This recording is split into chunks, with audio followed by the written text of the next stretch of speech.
What a time our culture and world is having right now. Will the pandemic roar back? Will the Ukrainians keep their nation? Will there be more forest fires this summer? And could it be that our planet will just melt down? How do we live with all the suffering in our world? How do we live with all this uncertainty? It would be all too easy to live with negative emotions roiled up all the time. We could probably do that on our own, but of course, all our media feeds and clickbait monetize, keeping us swimming in oceans of anger and anxiety and fear. We long, instead, to experience security, serenity, peace of mind, and yet it doesn't seem right somehow, with the world being the mess that it's in. To parse this conundrum, I've taken the liberty of making some narrow definitions of three words that are often used interchangeably. It's a thought experiment, unsupported by any dictionary, but helpful, I think, in figuring out what is realistic in our lives. We long for security, that is, the practice of securing ourselves from bad things happening to us. But I'm going to say that there is no such thing as security. And until we really come to terms with that, serenity and peace of mind will elude us. I'm going to define serenity as a feeling, as being bathed in good feelings and lack of urgency, no matter what is going on. And I want to say that being bathed in good feelings and lack of urgency is a decidedly mixed blessing that should only be attempted in moderation.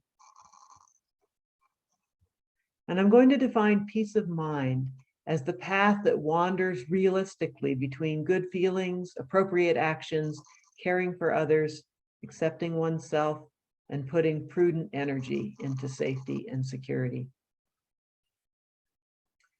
You want to call what I'm calling peace of mind serenity? No problem. Plenty of dictionaries will agree with you. But we can't properly think with all these mushy words, and we need to think about this. So let's think about them one by one. Security is the feeling of being safe and in control. It's a nice feeling, but it exists on a continuum. It's never an absolute.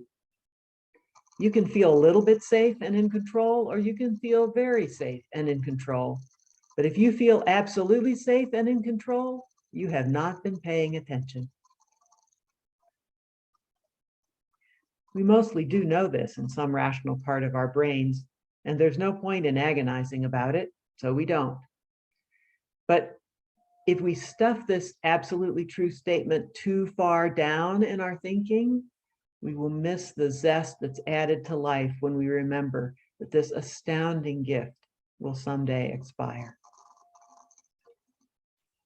Everybody needs at least some security. Most of us seek safety and control. We begin as infants when we learn that our cry brings someone to feed or warm or change us. And it continues through a childhood of security blankets and parental manipulation and putting energy into doing and learning the things that we are told we need to know to have some control over our lives. The drive to security is inborn and powerful. Especially it's powerful if there was not enough of it in our early lives. Some of us have to deal severely with ourselves to take even the most sensible risks. There are degrees of security, and some degree of security is appropriate and necessary and has a life cost. It's sensible to lock up one's house when one leaves it. But if one is not willing to even open a window to let the fresh air in as one's neighbors do, then the need for security has started to make life miserable.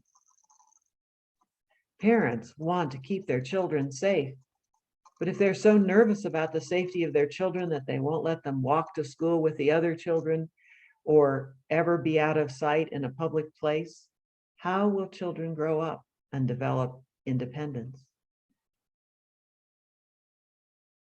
The second cost of the quest for security is that we will begin to assume that since we have done all the prudent things, bad things won't happen to us.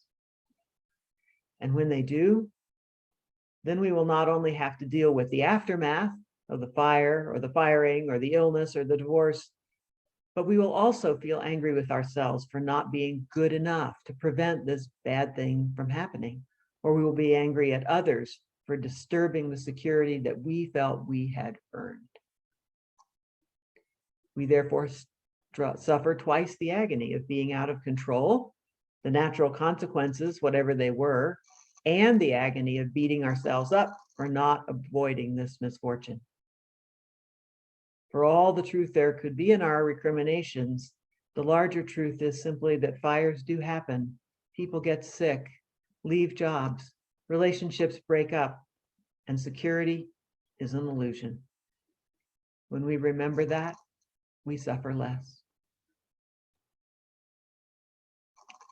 A third cost of our all-out quest for security is that it limits our compassion. For if we tell ourselves that we are in control of our lives and because of our goodness and diligence, we'll never have bad things happen to us, it will be hard for us to be compassionate when bad things happen to others.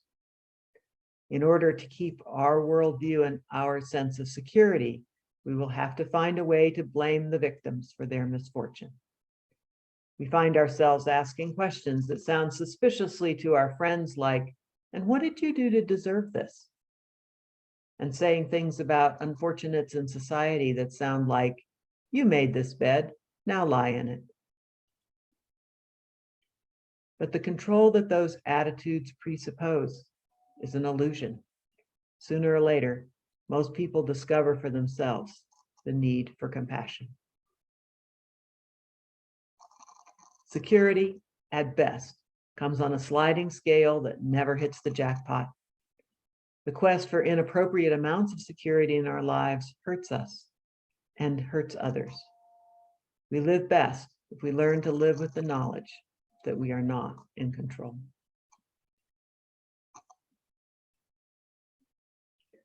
Serenity.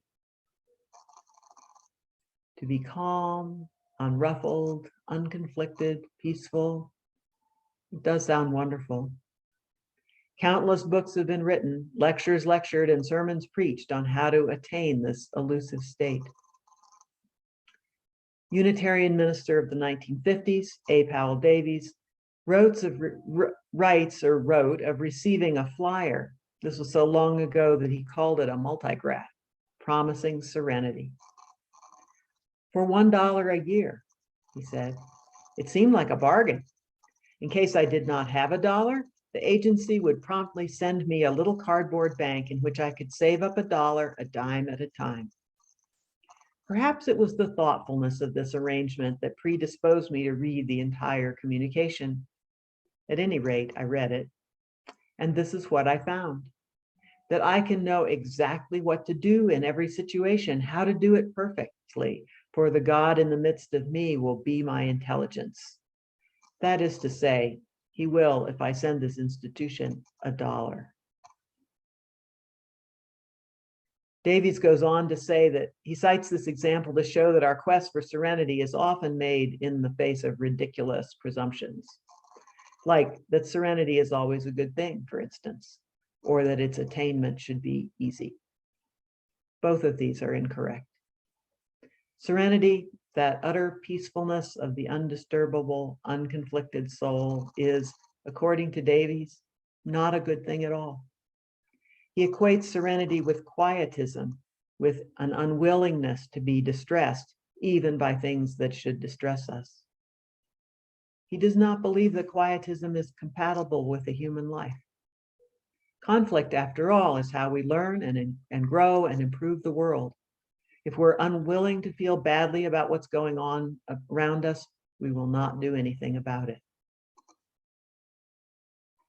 No one was a better example of this than Reverend A. Powell Davies himself, who was an enormously powerful preacher of the All Souls Unitarian Church in Washington, D.C. in the middle of the last century. A. Powell Davies' sermons were so highly thought of that they were excerpted in the Washington Post every Monday morning for several years. A. Powell Davies had it made.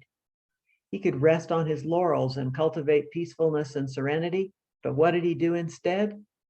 He was so disturbed by Senator Joseph McCarthy's shenanigans, so convinced that they could destroy democracy, that he took the senator on. He was one of the first to do so, suffered the consequences of being labeled a communist for his pains, and he went on fighting. No serenity here. But his courage paved the way for others to begin to fight against that particular demagoguery. McCarthy was defeated in the end, and A. Powell Davies died at the age of 55. There is no security in life. Goodness or worth does not guarantee anything. And as for serenity, well, let's just say that as attractive a goal as it sometimes is, it's not the only value in life and should not be our sole goal. So that leaves us with peace of mind. Now, once again, this isn't in any dictionary, but to me, peace of mind has an ethical dimension that's missing in mere serenity. Peace of mind is more than a blissful feeling. It's a life stance that you get by living well, the life you're given to live. Peace of mind implies that one is happy with one's choices, has engaged with the world and done one's bit, and found contentment within one's work and one's choices. Peace of mind doesn't come from sending dimes to quacks, from finding the perfect form of meditation, or from avoiding the slings and arrows of outrageous fortune. Peace of mind, to my mind, comes from living a real life and making peace with its conflicts. Peace of mind, then, unlike security and serenity, I take as an unmitigated good. It's not easy to attain, but it's worth the effort. Like serenity, it exists on a slider that never gets to the jackpot. We attain it, though, by living well. Here are some of the things that means. Peace of mind means living, by and large, an ethical life, one that we feel good about, the choices we've made and the values that we've lived by. It means living a connected life. It means having friends and family, or both, with whom we are in a reciprocal relationship, caught together in that web or net of life. I help you, you help me. It means being trusting and trustable. Peace of mind means living a prudent life, appropriately aware of safety and security, neither careless nor anxious. The exact point in which that balance has been reached is different for everyone, but balance there needs to be. It means focusing on living in the present and finding happiness and satisfaction in this moment. Of course, brief trips down memory lane are one of the spices of life. Note the popularity of the Facebook feature, which gifts you every morning with a picture or post from this particular day sometime in your Facebook history. 7 years ago today, I was enjoying the northern lights in Alaska. Great memory. But today's sky is beautiful too. Nor does a lifestyle that postpones all happiness until some later date make for peace of mind, because we all know in our hearts of hearts that that time may never come. Looking ahead is good in moderation. Peace of mind means living realistically and truly. Peace of mind is not assisted by denial, by running from problems, or by refusing to face reality. Those are desperate strategies of those who don't enjoy peace of mind. Peace of mind is also not found by beating one's head against the brick walls of reality. Remember that prayer, useful to everyone, whatever their theology. Grant me the serenity to accept what I cannot change, the courage to change what I can, and the wisdom to know the difference.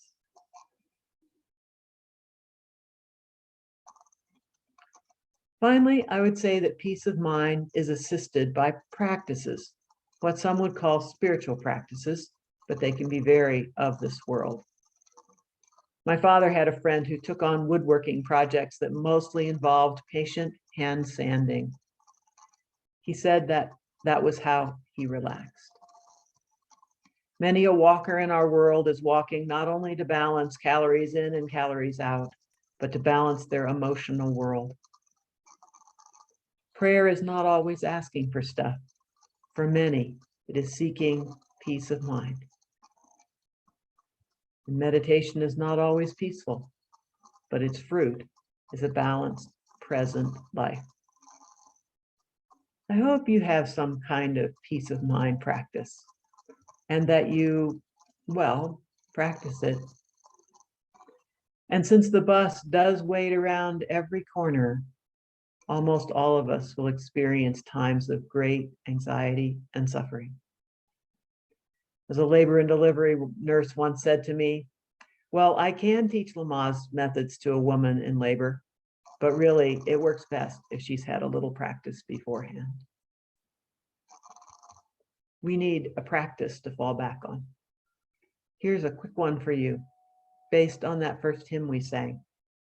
Breathing in peace, breathing out love. Just say it to yourself as you breathe in and breathe out. Nothing more. That's the whole practice. Peace of mind is a lifetime prescription, never attained, but worth the pursuit. To be trusting and trustworthy, realistic and dependable, connected to others, able to happily live in the present, and willing to do the right thing are the conditions that will enhance our lives as we pursue our peace of mind. So unlike the futile quest for